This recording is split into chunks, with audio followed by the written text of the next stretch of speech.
Aquí la preocupación es de los burócratas. ¿Tendrán aguinaldo o no tendrán aguinaldo? Ay. En uno de los peores momentos, eso es lo peor, en crisis, y hay 23,000 burócratas en lo que será la peor temporada por la pandemia, y 20,000 servidores públicos que pudieran quedar sin aguinaldo. Analistas y especialistas empresariales advierten que se trata de una prestación de ley que sirve como colchón para miles de familias y hogares de empleados federales para terminar el año, y se hace más necesaria para sortear la austeridad. Es que cada año había esa ventanita. Incluso la mayor parte de los que recibían la prestación ya se habían gastado. Sí, ya la tenían invertida desde junio. Sí, la culpa es de quienes abusaban, que en los altos niveles tenían aguinaldos así, opíparos. Y pues no. Esos vienen a perjudicar a quienes les dan un mes y medio de aguinaldo. 40 días. Hubo un sistema muy encomiable, muy práctico, benéfico. Algunas empresas grandes, importantes, tenían un fondo de ahorro. Sí. Y entonces era revolvente, porque te descontaban ya directamente desde tu ventanilla donde cobrabas tu sueldo una cantidad que se iba acumulando, y hasta tenías oportunidad de recurrir a un préstamo que enriquecía, claro, por los réditos, no, y te lo ese mismo entregaban, monto. te lo entregaban, pues era tu dinero. Y no había riesgo que se lo robara el gobierno. No, porque estaba en la empresa y funcionaba como manejo interno de la empresa. Muy práctico. Eso es muy bueno y lo utilizan muchas empresas todavía.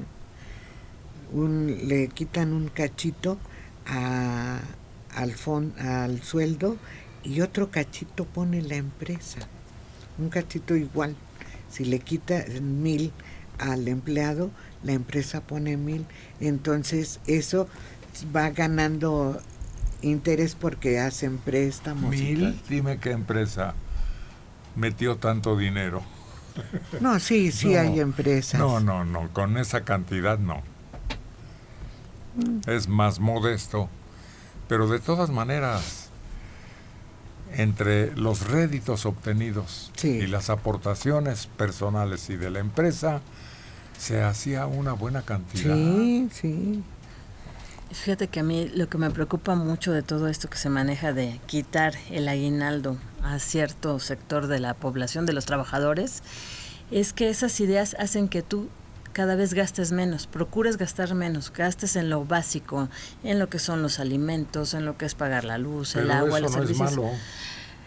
Te voy a decir que también se va paralizando la economía, también es una forma como que de ir metiendo reversa, y si antes tú comprabas algo, que eso también le brindaba el beneficio a quien se lo compraste, y ese a su vez también gasta en otra cosa. Mobiliario, cosas nuevas para tu casa, instrumental, se compraba con el aguinaldo. Y ya no, ya te limitas y dices, no, pues ya no voy a gastar en esto. Ya no, porque se lo roba el gobierno. Y el dinero tiene que estar moviéndose, es una maquinaria que tiene que estarse moviendo y que todos tenemos que estar alimentando de alguna manera esta maquinaria para que la economía siga funcionando. Entonces, cuando tú sientes que tu situación económica es muy crítica, te cierras, dices, gasto en lo elemental. Y no te das cuenta que tal vez a esa persona que tú le comprabas, si quieres unos chicles, pues también va teniendo menos, y así es una cadena que sigue.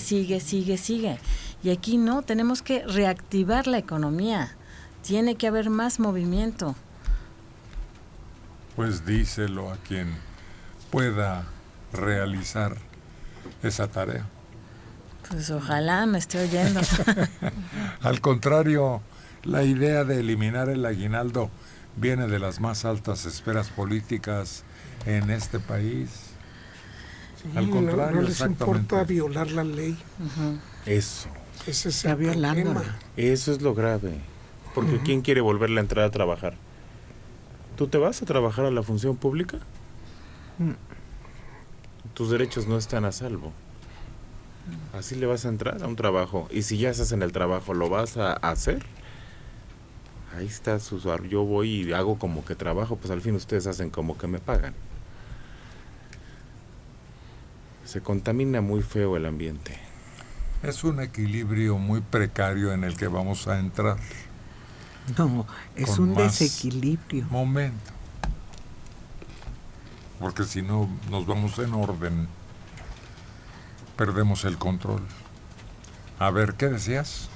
Que es un desequilibrio económico brutal el que va a provocar eso. Pues eso dije. Un equilibrio en riesgo es igual que un desequilibrio. No. Llegamos a un punto sin salida.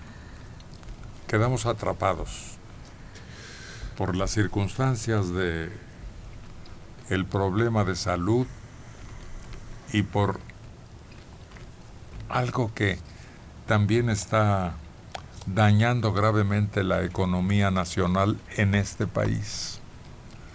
Un manejo inadecuado de aquello que podría habernos dejado sin sufrir tanto menoscabo.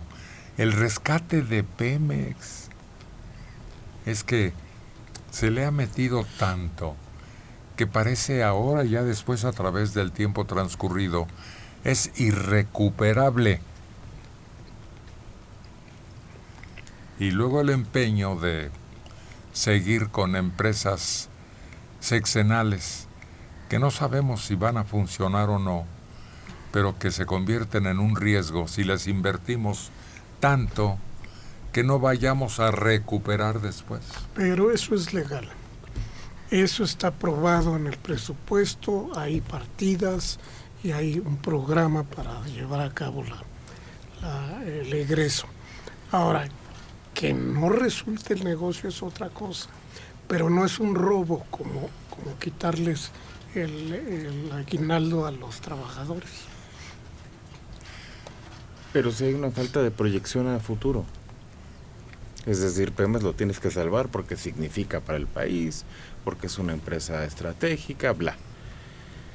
Pero si no piensas que una refinería o que accesorios de Pemex no son necesarios y contienes eso y pones en orden a Pemex, pues tampoco vas a llegar a ningún lado.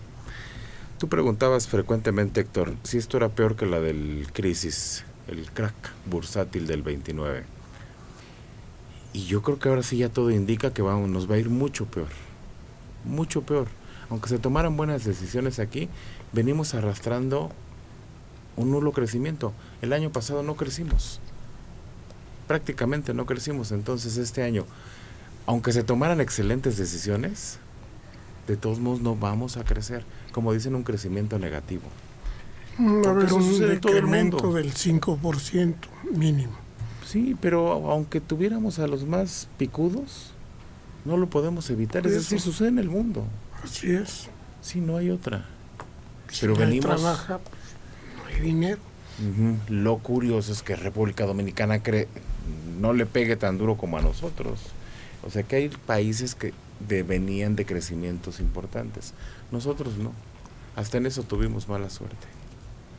Nos tocó en el primer año de un gobierno que no creció. Por lo menos como ellos esperaban. No, y hubo acciones deliberadas para que no creciera. Empezando por el aeropuerto. Si caso, por favor, fueron 200,000 millones de pesos que gastados normalmente hubieran sido en favor de un crecimiento económico.